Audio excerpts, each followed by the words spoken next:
भारत माता की, भारत माता की जय किसान, जय किसान।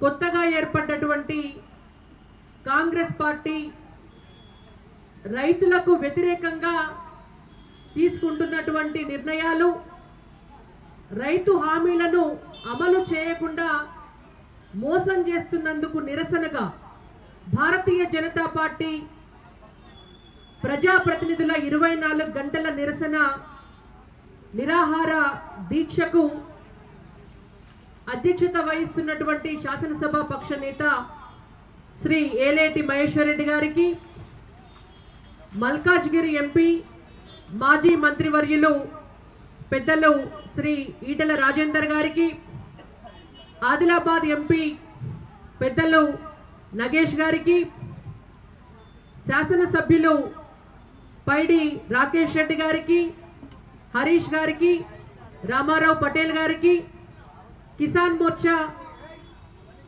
భారతీయ జనతా పార్టీ అధ్యక్షులు కొండపల్లి శ్రీధర్ రెడ్డి గారికి, భారతీయ జనతా పార్టీ రాష్ట్ర ప్రధాన కార్యదర్శి అలాగే కిసాన్ మోర్చా ఇన్ఛార్జ్ గుజ్జుల ప్రేమేందర్ రెడ్డి గారికి, కిసాన్ మోర్చాకు సంబంధించినటువంటి రాష్ట్ర కమిటీ మరియు జిల్లాల మండలాల నుంచి వచ్చినటువంటి నాయకులు, సభ్యులు, భారతీయ జనతా పార్టీ వివిధ మోర్చాల అధ్యక్షులు, కమిటీ సభ్యులు, రాష్ట్ర పదాధికారులు, హైదరాబాద్ జిహెచ్ఎంసీ కార్పొరేటర్లు, భారతీయ జనతా పార్టీ నాయకులు, కార్యకర్తలు, మీడియా మిత్రులందరికీ కూడా పేరు పేరున నమస్కారం। మరొకసారి జై కిసాన్, జై కిసాన్।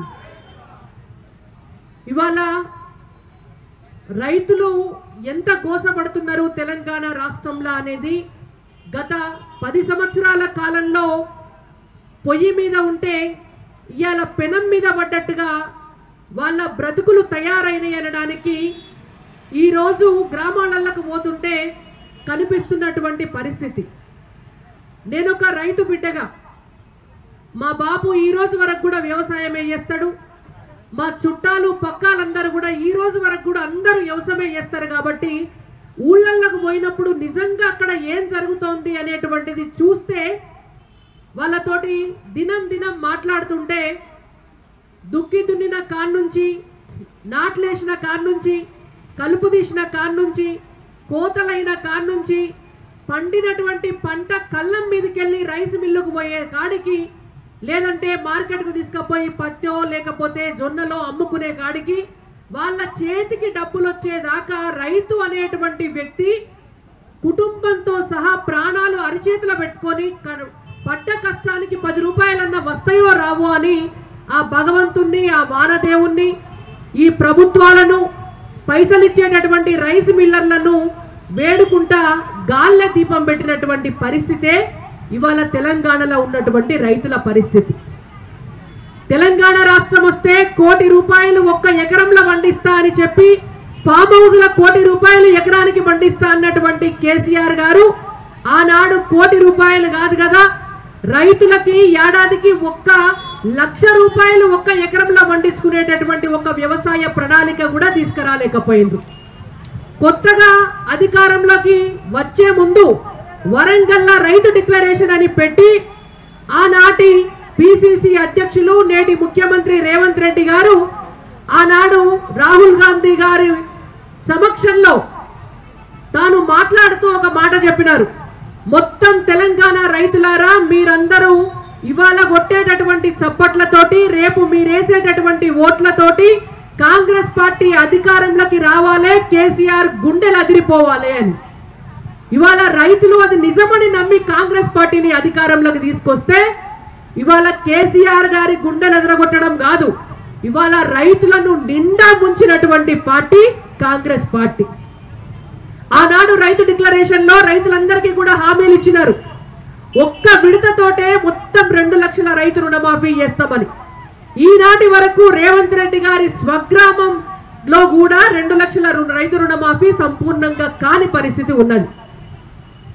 భారతీయ జనతా పార్టీ ఆఫీసులో రైతుల కోసం ఒక రైతు సహాయ కేంద్రాన్ని మా కిసాన్ మోర్చా ఆధ్వర్యంలో పెడితే ఒక రోజు నేను కూడా ఆడ కూర్చొని ఒక 4 ఫోన్ కాల్స్ మాట్లాడిన, అసలు రైతులు ఏ విధంగా స్పందిస్తున్నారు, వాళ్ళ సమస్య ఏమున్నది అని. వచ్చిన ప్రతి ఫోన్ కాల్ కూడా ఏ ఒక్క ఊర్లో కూడా 100% రైతు రుణమాఫీ జరగలే. ఎందుకు జరగలేదన్నా మీకు అంటే వాళ్ళు చెప్తున్నారు, బ్యాంకుకు పోతే మా బ్యాంకులో మాకు సంబంధించినటువంటి ఇన్స్ట్రక్షన్స్ ఏమీ రాలేదు రైతు రుణమాఫీకి సంబంధించి అని. ఇంకొక రైతుని అడిగితే మీ నెంబరే ఇక్కడ లేదు, మాకు మీతోటి సంబంధం లేదు, మీరు పైసలు కట్టాల్సిందే, మేము రుణమాఫీ చెయ్యము అని. ఇట్లాంటి పరిస్థితి ఉంటే రేవంత్ రెడ్డి గారిని భారతీయ జనతా పార్టీ తరపున అనేక సార్లు భారతీయ జనతా పార్టీ అడిగింది, మీకున్నటువంటి ప్రణాళిక ఏంది, మీరు ఏ లెక్క తీసుకున్నారు, అసలు ఎంతమంది రైతులకు రుణంలో బ్యాంకుల నుంచి తీసుకొని ఉన్నారు, మీ దగ్గర ఉన్నటువంటి పైసలు ఎన్ని, ఏది లెక్కలేదు, దేనికి లెక్కలేదు, దేనికి ప్రణాళిక లేదు.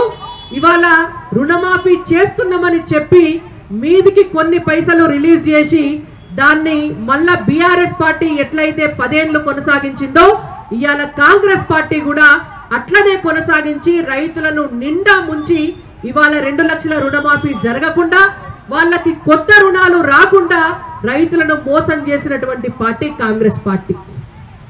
వీళ్ళు హామీలు ఇచ్చినారు, నకిలీ విత్తనాలు, నకిలీ ఎరువులు ఇవేవి కూడా సప్లై కాకుండా ఒక కొత్త చట్టం తీసుకొస్తాం అధికారంలోకి వస్తే అని రైతు డిక్లరేషన్ లో వరంగల్లో చెప్పినారు. ఇవాళ రేవంత్ రెడ్డి గారిని మేము ఒక్కటే అడుగుతున్నాం, అయ్యా రేవంత్ రెడ్డి గారు, భారతీయ జనతా పార్టీ అధికారంలోకి వచ్చినాక నరేంద్ర మోడీ గారు ప్రధానమంత్రి అయినాక ఒక్క రైతుకి 1 ఎకరం పంట పండించుకున్నానికి 18,000 రూపాయల సబ్సిడీ తోటి మేము ఎరువులు ఇస్తున్నాం. ఇవాళ రైతులకు యూరియా లైన్ల నిలబడాల్సినటువంటి అవసరం లేకుండా యూరియా వాళ్ళకి రావడం కోసం మూతపడినటువంటి రామగుండం ఎరువుల ఫ్యాక్టరీని 6,000 కోట్ల రూపాయలతోటి తెరిపించినాం. ఇవాళ ఎరువులు వేసుకోవడానికి కూలీలకు కూడా డబ్బు ఖర్చు ఎక్కువైతుందని టెక్నాలజీ తీసుకొచ్చి ఇవాళ డ్రోన్ల సహకారంతో పంట పొలాలల్లో ఎరువులు వేసుకునేటటువంటి పరిస్థితి తీసుకొచ్చినాం. బస్తాలు బస్తాలు మోసుకపోలేక రవాణా ఖర్చులు పెట్టుకోలేక రైతులకు ఇబ్బంది అవుతుందని ఇవాళ 1 లీటర్ నానో యూరియాను కూడా తీసుకొచ్చేటటువంటి విధానాన్ని నరేంద్ర మోడీ గారి ప్రభుత్వం తీసుకొచ్చింది. మరి అలా మీరేం చేసినారు? నకిలీ విత్తనాలను, నకిలీ ఎరువులను అరికట్టడం కోసం ఒక కొత్త చట్టం తీసుకొస్తా అని చెప్పినటువంటి రేవంత్ రెడ్డి గారు ఇవాళ అధికారంలోకి వచ్చి 9 నెలలు అయినా కూడా ఈ రోజు వరకు కూడా దాని గురించినటువంటి ఊసే లేదు. మరి మీరు ఇచ్చినటువంటి హామీలను తుంగలో తొక్కి ఎందుకు మోసం చేస్తున్నారు రైతులనని మేము అడుగుతున్నాం. ఇంకొక హామీ కూడా ఇచ్చినారు, కాంగ్రెస్ అధికారంలోకి వస్తే సోనియమ్మ గారి ఆధ్వర్యంలో, రాహుల్ గాంధీ గారి ఆధ్వర్యంలో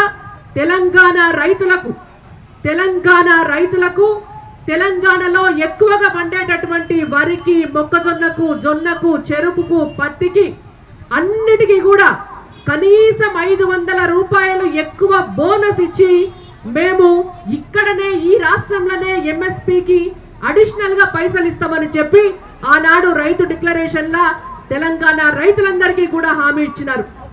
ఇవాళ మేము అడుగుతున్నాం, నరేంద్ర మోడీ గారు ప్రధానమంత్రి అయిన తర్వాత ఈ దేశంలో రైతుల ఆదాయం పెంచడం కోసం 10 సార్లకు పైచిలకు ఎంఎస్పీ ధరను భారతీయ జనతా పార్టీ పెంచింది. మరి ఇవాళ మీరు హామీలు ఇచ్చి ఈనాటి వరకు కూడా కనీసం ఒక్క వడ్లకు కూడా 500 రూపాయలు క్వింటాల్కు బోనస్ ఇయ్యలేనటువంటి పరిస్థితి. 7 పంటలకు 500 రూపాయల బోనస్ ఇస్తామని చెప్పిన మీరు కనీసం ఒక్క పంటకు కూడా బోనస్ ఇవ్వకుండా రైతులను నిండా ముంచుతున్నారనేటువంటిది తెలంగాణ రైతులందరూ కూడా గమనిస్తున్నారనేటువంటి విషయాన్ని రేవంత్ రెడ్డి గారు గుర్తుంచుకోవాలి. తెలంగాణలో రైతులందరూ కూడా ఎకరమున్నా, అరెకరమున్నా, 5 ఎకరాలున్నా, 10 ఎకరాలున్నా నిమ్మలంగా పండింది అమ్ముకొని వచ్చింది తిని బతికేటోళ్ళు. ధరణి చట్టం అని చెప్పి ఒక అధ్వాన్నమైనటువంటి చట్టాన్ని తీసుకొచ్చి తెలంగాణ రైతులను నిండా ముంచి ఎనుకటికి ఎప్పుడో ఊళ్ళల్లో భూములు పంచి ఊళ్ళల్లో ప్రజలు తిరుగుబాటు చేస్తే పారిపోయినటువంటి దొరలందరినీ మళ్ళా ఊళ్ళల్లోకి తీసుకొని వచ్చి పేద ప్రజల రైతులన్నిటినీ కూడా వాళ్ళ పేర్ల మీదకి తర్జుమా చేసేటటువంటి ఒక చట్టాన్ని, ధరణి చట్టాన్ని తీసుకొని వస్తే ఆ ధరణి చట్టాన్ని మారుస్తాము, కొత్త చట్టం తీసుకొస్తాము, ప్రజల సమస్యలు పరిష్కరిస్తామని చెప్పినటువంటి కాంగ్రెస్ పార్టీ ఇవాళ ఏ జిల్లా కలెక్టర్ ఆఫీస్కు పోయినా కూడా, ఏ కలెక్టరేట్కు పోయినా కూడా 9 నెలల సంధి ఒక్క రైతు ఫైల్ కూడా క్లియరెన్స్ అయితే లేదు. మరి దానికి రేవంత్ రెడ్డి గారు సమాధానం చెప్తారా? తెలంగాణ రైతులకు హామీ ఇచ్చిపోయినటువంటి రాహుల్ గాంధీ గారు, సోనియా గాంధీ గారు సమాధానం చెప్తారా? వాళ్ళు ఆలోచించాలి. ఇవాళ ఒక కొత్త చట్టం తీసుకొస్తామంటారు, తీసుకురాకపోతే ఇవాళ రైతులకు సంబంధించినటువంటి సమస్యల పరిష్కారం కోసం, ఎంఎస్పి ధరల నిర్ణయం కోసం, రైతులకు మార్కెటింగ్ సదుపాయాల కోసం ఇవాళ కొత్త రైతు కమిషన్ ని ఏర్పాటు చేస్తామని చెప్పినారు. ఎవరికన్నా కనబడ్డదన్న రైతు కమిషన్ తెలంగాణ రాష్ట్రంలో? వేసిండ్రా రైతు కమిషన్? ఇవాళ రైతు కమిషన్ ఊసులేదు. మనం పోయి అడుగుతుంటారు కావచ్చు, నేనెప్పుడు చెప్పినా రైతు కమిషన్ అని. ఇవాళ అబద్ధాలు చెప్పుడు నేర్చుకొని 6 గ్యారెంటీలను అటకెక్కించి రైతులకు ఇచ్చినటువంటి హామీలన్నిటినీ కూడా తుంగలో తొక్కి రైతు కమిషన్ అనేటువంటి హామీని కూడా మర్చిపోయినటువంటి దగుల్బాజీ ప్రభుత్వం ఈ కాంగ్రెస్ పార్టీ ప్రభుత్వం. రైతులందరికీ చెప్తిరి 15,000 రూపాయలు రైతు భరోసా ఇస్తాం, రైతు కూలీలకు 12,000 ఇస్తాం, ఉపాధి హామీ పథకంతో లింకప్ చేస్తాం, ఉపాధి హామీ పథకంలో రిజిస్టర్ చేసుకున్నటువంటి కూలీలందరినీ కూడా 12,000 రూపాయలు సంవత్సరానికి ఇస్తాం, వాళ్ళను రైతు కూలీలుగా గుర్తిస్తామని. ఈనాటి వరకు కనీసం ఉపాధి హామీ పథకంలో ఉన్నటువంటి వాళ్ళ లిస్ట్ అన్న తీసుకున్నారా మీరు అని మేము రేవంత్ రెడ్డి గారిని అడుగుతున్నాం. ఎంతమంది ఉంటారు, దానికి ఎన్ని పైసలు ఖర్చు అవుతాయి, ఆ పైసలు మీరు ఎక్కడికి వెళ్ళి తీసుకొస్తారు, రైతులకు ఎట్లా ఇస్తారు, రైతు కూలీలకు ఎట్లా ఇస్తారు, ఏమన్నా ప్రణాళిక మీ దగ్గర ఉన్నదా అని మేము రేవంత్ రెడ్డి గారిని అడుగుతున్నాం. ఏదీ లేదు. మట్టి మాటలు మాట్లాడమంటే తెల్లారి లేస్తే భారతీయ జనతా పార్టీని తిట్టాలి, తెల్లారి లేస్తే నరేంద్ర మోడీ గారిని తిట్టాలి, తెల్లారి లేస్తే 6 గ్యారెంటీలను అటకెక్కించి డైవర్షన్ పాలిటిక్స్ చేయడంలో నెంబర్ 1 గా ఉన్నారు తప్పితే ఈ కాంగ్రెస్ పార్టీ ఈ రోజు వరకు కూడా రైతుల సంక్షేమం కోసం ఎక్కడా కూడా ఆలోచిస్తలేదు అనేటువంటిది ఇవాళ మనకు కళ్ళకు కనబడుతున్నటువంటి అంశం. కాబట్టి రేవంత్ రెడ్డి గారికి భారతీయ జనతా పార్టీ తరపున మేము ఒకటే డిమాండ్ చేస్తున్నాం, మీరు రైతులను ఇట్లనే మోసం చేస్తే భారతీయ జనతా పార్టీగా మా పార్టీ రాష్ట్ర అధ్యక్షులు కిషన్ రెడ్డి గారి ఆధ్వర్యంలో, మా పార్టీ ప్రజాప్రతినిధుల ఆధ్వర్యంలో మేము చూస్తూ ఊరుకోము. ఖచ్చితంగా రేవంత్ రెడ్డి గారి ప్రభుత్వం మెడలు వంచైనా సరే మీరిచ్చినటువంటి రైతు భరోసా కావచ్చు, రైతు కమిషన్ కావచ్చు, కొత్త చట్టం కావచ్చు, మీరు పెంచాల్సినటువంటి ఎంఎస్పీకి ఇవ్వాల్సినటువంటి అదనంగా ఇవ్వాల్సినటువంటి మద్దతు ధర కావచ్చు, వాటన్నిటి కోసం తెలంగాణ రైతుల పక్షాన మేము పోరాటం చేస్తామని చెప్పి మరొకసారి కాంగ్రెస్ పార్టీని హెచ్చరిస్తూ నాకు ఈ అవకాశం ఇచ్చినటువంటి ఏలేటి మహేశ్వర్ రెడ్డి గారికి, కిసాన్ మోర్చా నాయకులందరికీ కూడా ధన్యవాదాలు తెలియజేస్తూ భారత్ మాతాకి, భారత్ మాతాకి జై కిసాన్, జై కిసాన్. ధన్యవాదాలు.